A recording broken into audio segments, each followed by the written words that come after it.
I was in an investment deal, a real estate deal, and I was $50,000 in the hole. But I'm also someone who lost everything during the crash. My own experiences of how it feels to be on the other side of a foreclosure, a short sale, having 2 young children, gotta go live at your mother-in-law crib. I know that feeling. Whether you own it, whether you arbitrage it, whether you co-host it, your infrastructure is going to speak to how successful you are. Real estate is definitely a relationship business. You know, it's a contact sport, and you can do more together.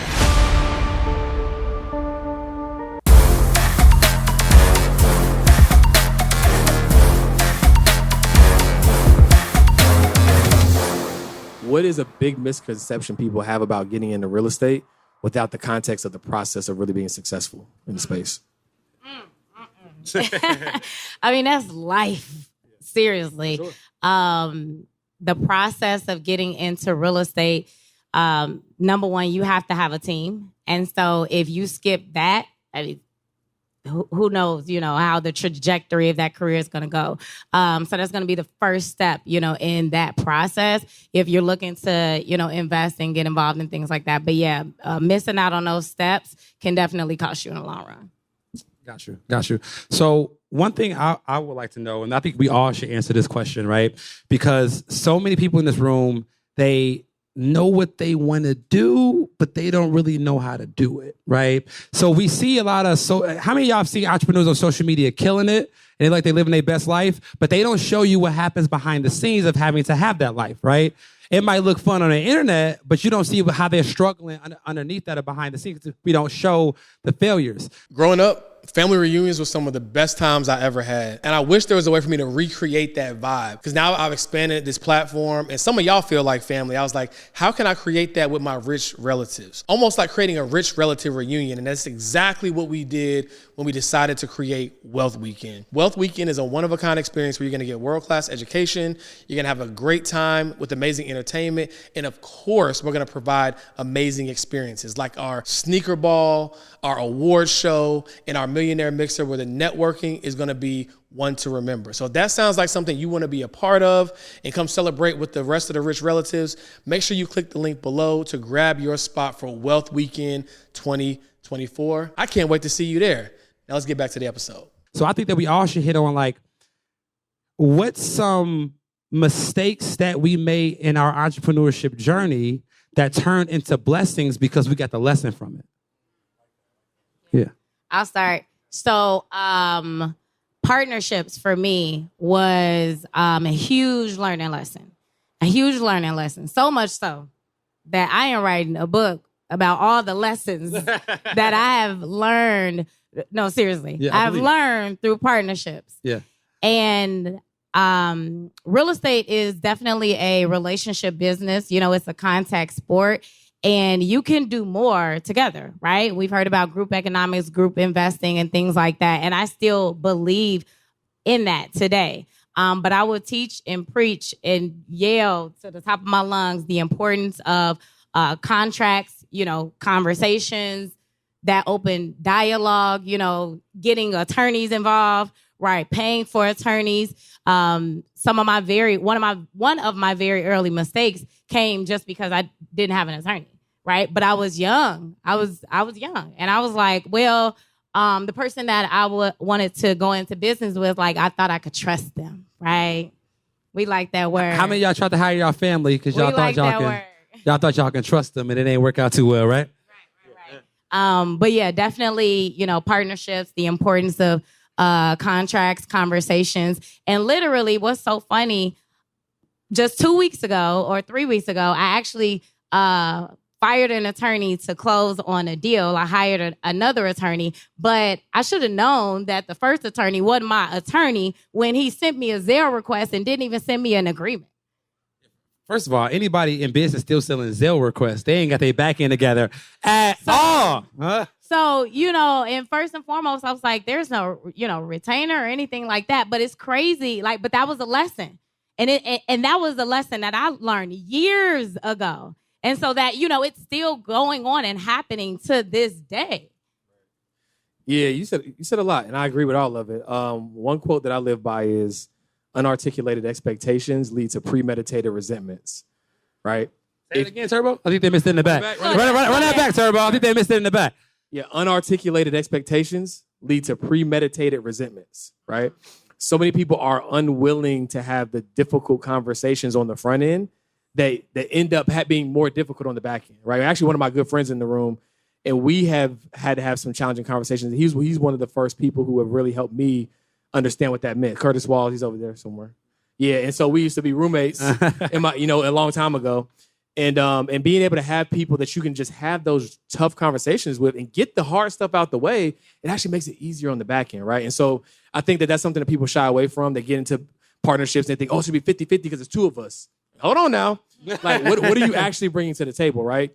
And having to have those tough conversations, I think that's a mistake that almost probably every entrepreneur has made. I definitely have made that mistake for sure, and not being clear.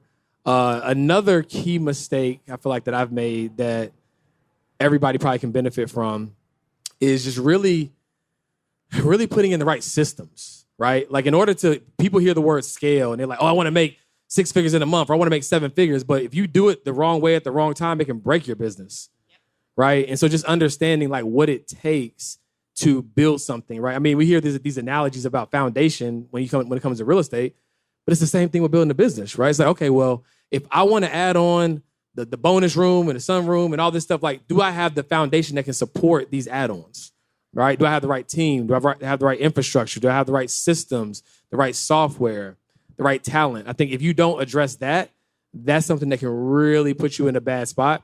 So to specifically answer your question, Carter, I want to say like very recently, actually, towards the end of last year, through a big partnership that we had, it went really well from a revenue standpoint, but based upon that, there were some challenges that we had on the back end to work through. But the good thing about that partnership is it made me have a revelation about how things should go and ultimately yielded some of the things that we're doing right now. So sometimes those bad situations can actually yield good results. I mean, unfortunately, learning through experience is the lowest way to learn, believe it or not, but it can be the one that you remember the most, for sure. Facts. Yeah, man, I think mine was thinking that I could do it all by myself. Like how many like Leos or like really, really driven people we got in the room? Y'all can raise your hand. Y'all know we leaders, right? So I'm like, bet I don't need nobody for nothing. I'm going to figure this out on my own one way or another. So like I started my entrepreneurship journey out lonely in a room, working 12 hours a day, trying to figure everything out my own just to prove to myself that I was worth it, right? Some of us suffer through imposter syndrome. We got to prove to ourselves before we can prove to the world. So for me, it was like thinking I had to do it all by myself. And one of the quotes that I now live by that I didn't know back then is that you can survive without community, but you cannot thrive without community, right? Like finding people, like entrepreneurship can be lonely if you allow it to be. Like who you surround yourself with is going to determine your future. So I don't care what your entrepreneurship dreams are. If you're hanging with employees, guess who's going to be an employee over time? Right? So like I had to find other entrepreneurs that I can hang out with just to talk about common problems. Like if you go to work 40 hours a week and you work for somebody else, you don't understand the struggles that I'm going through of having, like, I don't get off at 5. Like I'm working 12 hours a day. But I think that I had to start surrounding myself with the right people, and they helped give me the game on what I needed, because there are other people that know the answers to your questions. You just got to seek them out. And asking the right questions and hanging with the right people, it could save you 5-10 years for having to learn the mistakes on your own. Like a wise man learns from his mistakes. A wiser man learns from the mistakes of others. So why do we want to keep making these same mistakes when we could just ask somebody a good question and they can give us a good answer? So I think that when all of you all go into entrepreneurship, find a group of people that's on your level so y'all can figure it out together. Because don't find somebody that's already made it and try to get them to tell you, like, you can try, but they're going to probably charge you, right? And you should pay it if they charge you. But like, find a group of road dogs, because it's going to get dark. It's going to get dark before it get light. And you don't need somebody in your ear talking about, girl, you know, you can just go back and get that job. Like, you know what I'm saying? You don't need that in your ear. We don't need that. So we need to find the people that are gonna survive with us through the low times, because those are the people that's gonna be celebrating with us at the high times. Does that make sense? Okay. That's good. You only as successful as those in your group chat. Yeah. Oh, hey, And look. so- That's a big fact. Look, So, let me look. tell you, my group chat has pulled me out of some places. Like, I was in an investment deal, a real estate deal, and I was $50,000 in the hole. And I was like, woo. Right? It was some tears. That was the biggest L that I had taken at that time. And it just so happened that one of my accountability sisters, there's three of us in a group chat.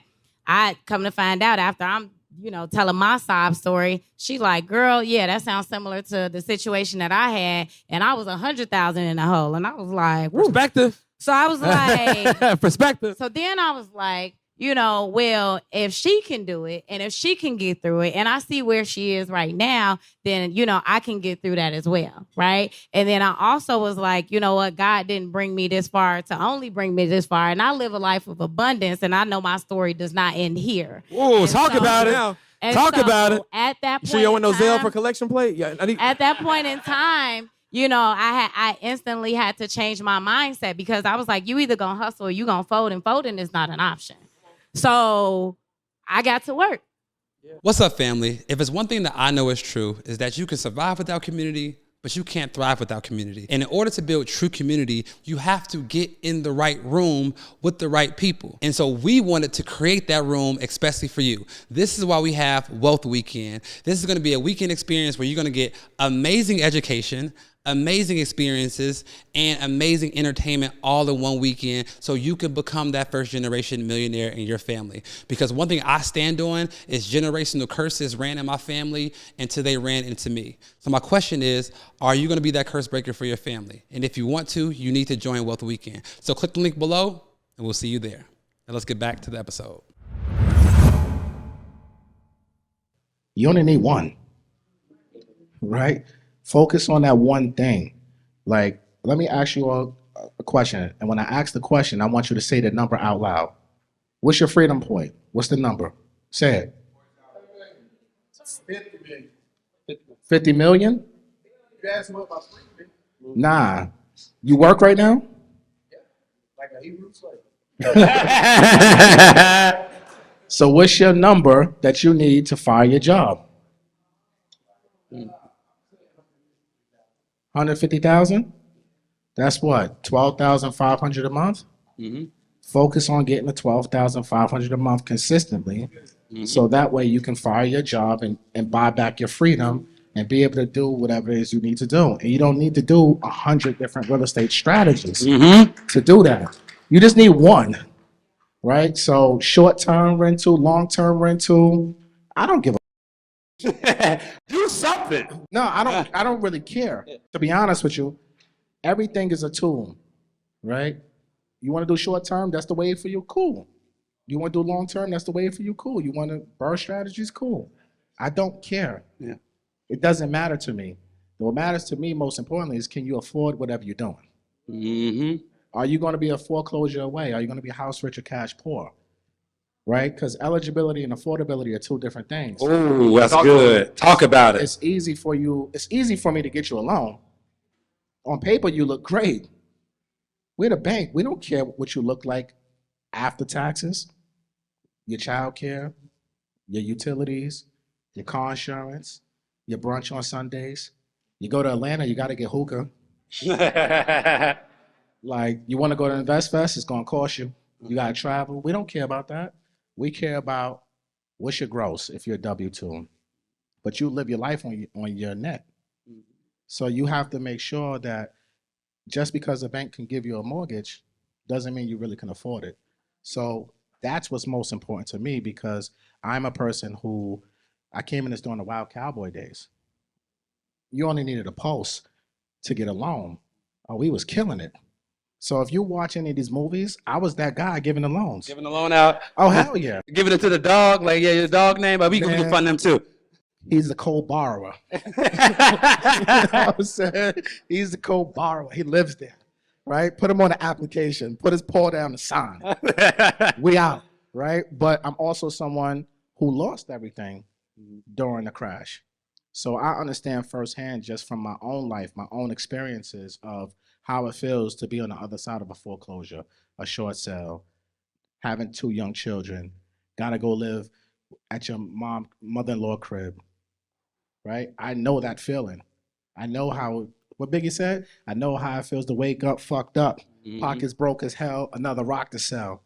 Shit. Yeah. Real talk. So for me, what's most important to me is that you have the education, you know exactly what you're investing to. When I ask you questions, if you can't answer them correctly, how can you tell me you're trying to be an investor if you don't even know what ARV means? Like what? You don't know what comps are or how to find them, but you want to invest all your money. Good luck. I can't do your loan because you ain't gonna mess up my pristine record. Go around the corner. Yeah. And I think it's so important that we spend a little bit of time educating ourselves. I think, so I tell people all the time, information changes situations, right? But I don't want that information to turn into analysis paralysis at the same time, right? But like we have to educate ourselves before we do anything, because the biggest cost, like the biggest tax you're gonna pay is ignorance tax. Tax for not knowing how to do something correctly. So everybody take a little bit of time to educate themselves on whatever they want to get into. So speaking of educating themselves, right now we're in a crazy time, right? 3 years ago, mortgage rates was like, I bought a three flat, I got 2.9% mortgage rate. Now we in a 6.5% time, right? Love it. So what is your advice? And this is probably a two-part question. What is your advice to first-time homeowners in this market? And then what is your advice to first-time investors in this market, if that advice is different? I don't think it's different. It's kind of all the same, right? Don't be house rich and cash poor. These tenants ain't guaranteed to pay you a damn dollar. So make sure you can afford to make that mortgage payment, because the bank want their money rain, sleet, hail, snow, right? You know, we in Brooklyn, so I gotta kind of like, I gotta pay homage to my brother, the Notorious Glorious, right? But it's a fact, right? They want their money rain, sleet, hail, snow. That goes for if you buy a primary or you buy an investment property. You need to have reserves. How many people seen on the internet you could buy real estate with no money down, no money out of pocket? Good luck. Good luck. Because real estate, you need money. Whether it's your money or somebody else's money, you need money. And if you ain't got the experience, you better not take nobody else's money, because then it's going to be on some street shit. Because these people want their money, right? So, like, you have to tread carefully. Interest rates, I personally don't care about interest rates. Me personally. I don't care if the rates, yes, I took advantage of it. But that's why I was screaming to, if you follow me for the past 2 to 3 years, you will see I kept on saying, yo, you need to buy now. I don't care what the home prices are. The money is the cheapest it's ever been, ever. So it's going to balance itself out. And the people who listen to me, including myself, have a couple $100,000 worth of equity right now on multiple properties. Real estate, no matter if you're buying a primary residence or a investment property, is a business. I look at it as, if you can file, if the IRS is going to give you deductions, you're a business owner. You're running a business, so you can't be emotional. Everybody here is a CEO. And when you buy your first house, you buy your investment property, you are now, congratulations, a CEO of a real estate business. And if you're buying a primary residence, don't pay sticker price. Think like the investor. You think an investor is going to buy anything at retail? No. Jude, you buying anything retail? Exactly my point. So if Jude is not going to do it, why the hell are you going to do it? Who's my realtors in here? Raise your hand. You're a realtor? I love y'all, but I ain't listening to no realtor telling me I need to go asking. Respectfully, I love my realtors, right? But I'm not going to listen to no realtor tell me to go asking or above. I don't want the house that bad because I'm not emotionally attached to it. So I'm going to find something that needs work. That way I can put in sweat equity. The market is correcting itself right now. Home appreciation of 20+%, that's unicorn years. That's not normal. Do anyone in here know how much is the average appreciation over the last 60 years in real estate? Take a guess. 5%. 5%, 2%? 2% annually? On average over the last 60 years, 4% nationwide. So when you hear numbers 20%, 30%, 40% in 12 months, 18 months, that's unicorn. That's when you're supposed to get in so you can try to catch some of that wave. Who purchased real estate in the past 3 years? Raise your hand. Are y'all up and stuck right now with your equity? Mm-hmm. You're feeling good, right? Feeling great. Easy, right? So real estate is all about opportunity and being prepared for the opportunity. And if you're not prepared for it, then you're going to miss the opportunity. So that advice is for everybody. Stay prepared, educate yourself, get out your own way, execute, make sure you have reserves, and treat it like a business. And so then I saw a video about short-term rentals, about Airbnbs, and about how you can make money on Airbnb and make more money than a traditional rental on Airbnb. And so I said, let me try this Airbnb thing on this first house and see what the play talking about. You know what I'm talking about? So I furnished this property. I spent $14,000 to furnish this 3-bedroom, 2-bath house. It had 2 living rooms. Did you buy it? I own it. I own it. Now here's what's dope. Because this house, I bought it with none of my money. I leveraged private capital. I bought it distressed, and we added value. So I bought it for $95K, and I put $65K into the remodel, and it was worth $250 after the remodel. So for me, I was actually given a check for $1,100 to buy this house. Hey, wait, slow down. Okay, so Yeah. run that back, Turbo. yeah. Run that back. So, because you are out of work at this point, Yeah. you can't get a loan if you try to go to the bank anyway. Yeah, exactly. Okay. So this is the power of leverage. This is the power of leverage. So I want people to really understand that leverage is going to be your best friends when it comes to real estate investing. And so what I did was I leveraged the asset based on what it's potentially going to be worth. So when I bought it, the appraiser, I reached out to a private lender. The private lender sent their appraiser out there to confirm what the property is going to be worth once it's fixed up, not as is right now. So we bought it based on the potential. So they said, okay, it's going to be worth $250. Once it actually came in at $240 for the first appraisal. Once it's going to be fixed up, so I bought it for $95, put $65 into it. The bank gave me about $168,000 because that was about 70% of the after repair value, not of the as is value. So we're building that equity in there because we're adding value. So you were able to get a loan for the expected value of the property, then use the money to make that property worth it? And that money was able to cover both the purchase price and the remodel. Absolutely. Round of applause for that play. Yeah. Absolutely. It's called the BRRRR strategy. It's where you buy, rehab, rent, refinance, and repeat the process. It's called BRRRR. Yeah. Literally. And now it's interesting. What we do with my students in my community is we do BRRRR with like almost a furnishing component. It's like BRRRR, furnish, then rent, right? Because what we actually do now, see the rehab budget, when you get your funding for your private lender or your hard money lender, you have to structure your construction budget to let them know exactly what you're going to be doing to the house to bring it back to the standard that they're going to appraise it at. What we do now is we actually factor in the furnishing cost into our remodel budget. And we negotiate, we make sure that we purchase it to accommodate our furnishing costs inside our remodel budget. That way our furnishing cost is also covered in our remodel. And once we're done with the remodel, the lender sends us the furnishing cost, the remaining balance, which then we use that to furnish it, no money out of our pocket. And it's turned into an Airbnb. And we own it. That's a play. That's a play. And so I think you've kind of already touched on it a little bit. But can you elaborate like just why out of all the options, short-term rental is the one you gravitate towards? Yeah, absolutely. Great question. So that was the first house. I was going to make it a long-term rental. I decided to try the short-term rental play.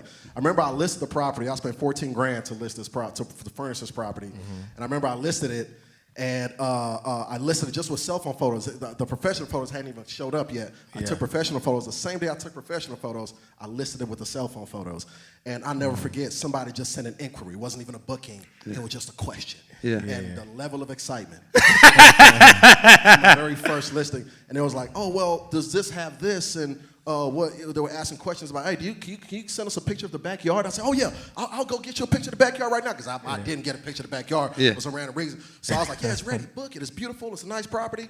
And so they didn't end up booking it, but I woke up with 2 confirmed reservations the next day.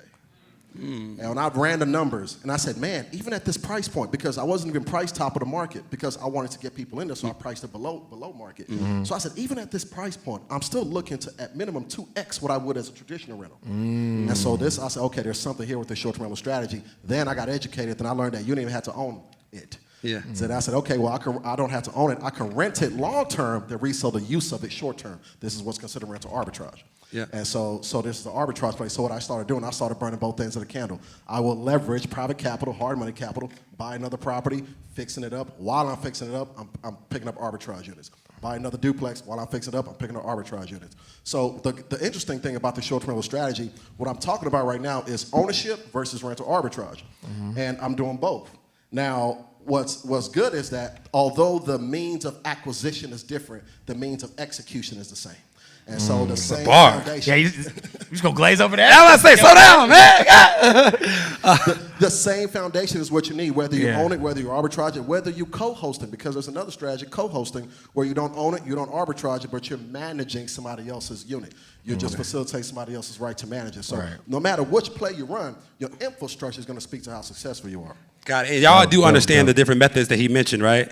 For the most part, owning is where you actually pay for the property. Arbitrage is where you pay the rent and then you make the profit off the difference. Absolutely. And then co-hosting is where you just facilitating. You just facilitate. You're just managing somebody else's unit. Okay. And I think it's important to make those distinctions because oftentimes people feel like there's a barrier to entry. Like, oh, I can't get in because I can't afford to buy my own property. Yes. Right. No excuses. And so now we can dispel that myth because you just got to get creative. Like maybe not now's not the time, but he just talked about a play back there that I was like, yo, like that's people doing that. That's creative financing. We can talk. So yeah, we'll touch on that. We'll stay to the end, as they say. Right?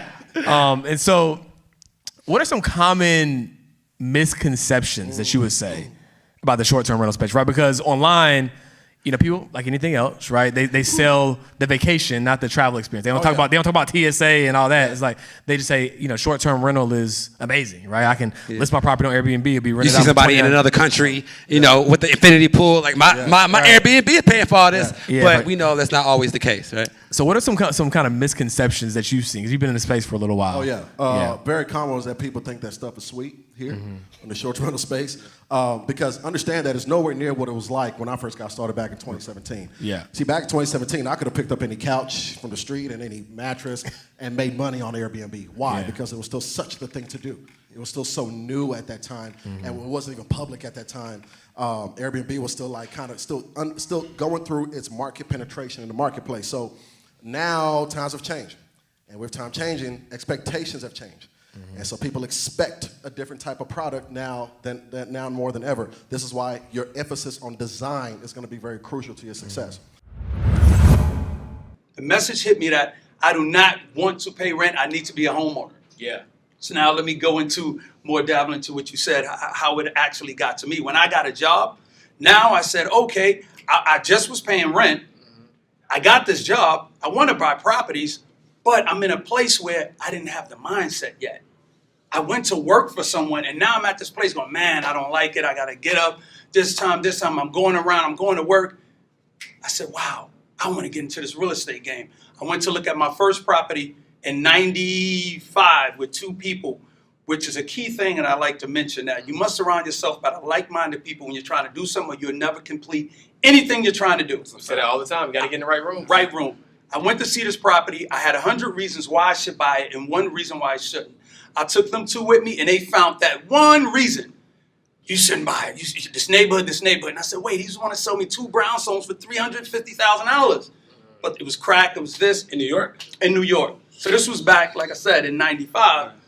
So I didn't buy the properties. But in 99, I bought my very first property. And once I bought that property, I said, Dad, if it wasn't, I'm not cursing, so forgive the old school saying dag. You know what I'm saying? Dag. Yeah. So I understood that my job allowed me to be able to put this on an application to their down payment.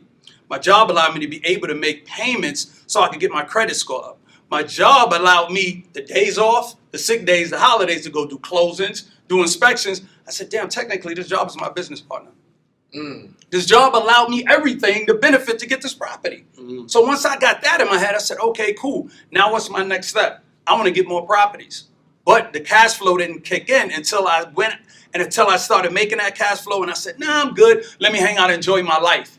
But I started being at work more than actually focusing on buying properties. And I said, this isn't going to work.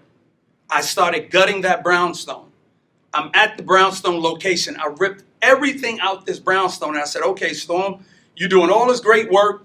Place is gutted. I used those 6 days I mentioned, those holidays I mentioned, to be at this site, and I almost lost my job. I said, "Oh, dude, you almost But then that fed you. Yes. So now I'm in the basement looking up at the top floor. I gutted everything out, and I said, yo, my father be really proud of me, but you know what? I never want to do this again. It was too much work. Yeah. So I stopped buying properties. So now the formula pops in my head. Well, you know, real estate is cash flow. New York properties are too much. How can you do this without actually taking time away from your job and lose your job? Out-of-state real estate, somebody told me about. I said, out-of-state? What do you mean? He said, no, I bought a property out-of-state and I really don't do anything, blah, blah, blah, blah, blah. I said, well, tell me more. He said, well, learn more about it, get into it. So I went to a place called biggerpockets.com where 2 million investors. Shout out Bigger Pockets Podcast. Yes, no doubt. 2 million investors hang out there. And I started inquiring about it. And, you know, these guys were sharing valuable information to this. And I said, you mean I could do this and buy these properties? So I started finding properties that were $40,000, $60,000. I said, man, $40,000 property, bank loan on a $40,000 property is $8,000. I said, man, shoot, I got that. I'm making this kind of money. So I started taking that money, buying these properties, delegating a team, property management, find this property. It would take me $8,000 to buy it. I'm making $6,000 a year. So that's 80% return on my money, more than the stock market, more than just about anything. So I said, yo, I can keep doing this. So I started buying more and more, and I never had to go see these properties. So now the key thing also that you understand that excelled my growth. Once I start making this cash flow, the key thing we would always hear is buy real estate and wait. No one said buy real estate, wait, take your cash flow and invest it. Nobody ever said that. Right, so I said, okay, buy my real estate, wait, but I'm going to take this cash flow and invest it. And what I did was I started putting that money into buying more property and into the stock market and into a brokerage account, gaining compound interest. Right. So that's how I accelerate the growth of my money. And once that started happening, I got an Amazon at $700 a share, 2016. I bought Netflix around the same time for $55. See, the understanding is that you cannot just buy something, get cash flow, and let cash flow sit, because what you're telling yourself is you're willing to work. And I knew that once I bought those properties, this money is great. This money is good money, but I'm actually saying I'm going to stay at work, let this cash flow come in, wait 30 years to see the compound of the equity of my brownstones, which is great, but I don't want to work for 30 years. No one should have to work for 30 years. Because you work 30 years and then what? You may not live 30 years of your life. So now you must learn to accelerate and put gasoline on the fire, which is your money. And that's these other key things. You guys can jump in any time. I'm about to say, King, you gave way. Don't think it's too much. That was a start. But I'm about to say, I love the enthusiasm. My question is this, right? I think the reason why you're significant, you're different, because everybody's telling people to go quit their job and start a business. Right. Most people don't know when you quit your job and you start a business, now you're at zero. And you might go into debt trying to start the business up just to get it for the $100K that you were just making that work, and now you want to start investing the money when you could have just stayed at work. So I guess my question to you is, for you, how did you first realize that your job can be a business partner instead of quitting? And what would you say to somebody who's like, they're working good, they're making good money, they're thinking about quitting, but your advice is for them to stay and re-employ the money? Like, what's some advice that you give to people that want to quit when you think they should stay? Well, here's the key thing. You mustn't quit, because our lifestyle is designed to automatically need money, regardless. Yeah. We're taught to need money. We're also taught, here's the key thing that I want to really share with people that's very important. It's not the power of the money that makes you go to work, it's the power of saying you have a job that makes you go to work. Because if you were to walk into work and they tell you, well, we're going to have to downsize. Well, instead of us downsizing, we're going to cut salaries by 10%. Your salary just got cut by 10%. You know what? You won't leave. Because you just like to be able to say, man, I got a job. It's not the money that makes you go. So when you understand the power isn't the money, the power is within the job. Now you start saying, how do I balance the training of the power that the job have over me, and now reverse that over and use the psyche that the job doesn't have power over me. I have power over the job. I just have not allowed myself to now figure this out. And what I mean by figure that out is, when you get a job, the first thing that comes to mind is your job says, I'm going to underpay you, but I want you to overperform. Now, when you get your paycheck, you say, bet. Now, in return, I'm going to take my paycheck and I'm going to go pay bills. What's up, guys? Congratulations on joining Team Black Wealth. But we'd be remiss if we didn't give you a uniform as an official player on the team. So head over to shop.melaninmoney.com and grab your official uniform for Wealth Builders Uncovered. We'll see y'all at practice. That's a bar. You should never use your full paycheck just to pay bills, right? 100%. I love that. I think that that's really key because we're so conditioned to think like, okay, how much should I be saving? Like 8 to 10%, and then the rest I'm gonna spend it, right? So it's like retraining your mind to say like, hey, actually, there's wisdom in the wealth triangle. That's a review we got. There's a 5-star review we got. We like to read a review on our podcast just to share what people are saying, right? So if you guys are getting some value from Storm, make sure that you comment, subscribe, leave us a review and say, hey, he's giving some real valuable games so we can share that on our next one, okay? So in this 5-star review from Mel, we appreciate you, Mel. She wrote a whole long list of y'all are amazing, but I think it was really fun for her to share a growth hack. Give away as much as possible because then you're forced to learn more. So that was something we shared on another episode. So people are getting crazy value from you right now. So we love this. We love this. Yeah. Now you mentioned why you used to stay at work and like, using your job as a as a beneficiary, especially to get loans and to start real estate businesses. But people get into real estate, I'm assuming they need to get like start up their LLCs for real estate and stuff like that. So do you have any advice to people who say, all right, I'm going to stay at my job, I'm going to use it to build other income, but I don't know where to get started when it comes to like incorporations, LLCs and stuff like that. What advice do you have to that person? Here's great advice I have for people. Never worry about getting a bank loan. What I mean by that is a lot of people say, oh man, my credit score is low, or I got to do this with the bank, do this with the bank. Banks are designed to make you homeowners, not investors. That's the first thing you must understand, what a bank's sole purpose is. A bank is meant for you to be a homeowner. Now, if you're looking into investment properties, it's best to go with hard money or asset-based lending. The reason why, because banks require you to be at a 750 credit score. Okay. Hard money requires you to be at a 650. And what is hard money, just for people that don't know? And hard money is based on the asset. Okay. It's not based on anything about your job, how much money you've been saving, how long you've been living at the residence, how your leases. No, it strictly states that if you're buying a property for $200,000, there's equity in it, meaning the property is worth more than $200,000. Right. If it's $100,000, it need to be worth more than that because there's equity. They won't allow you to buy a house that's reverse or underwater. Right.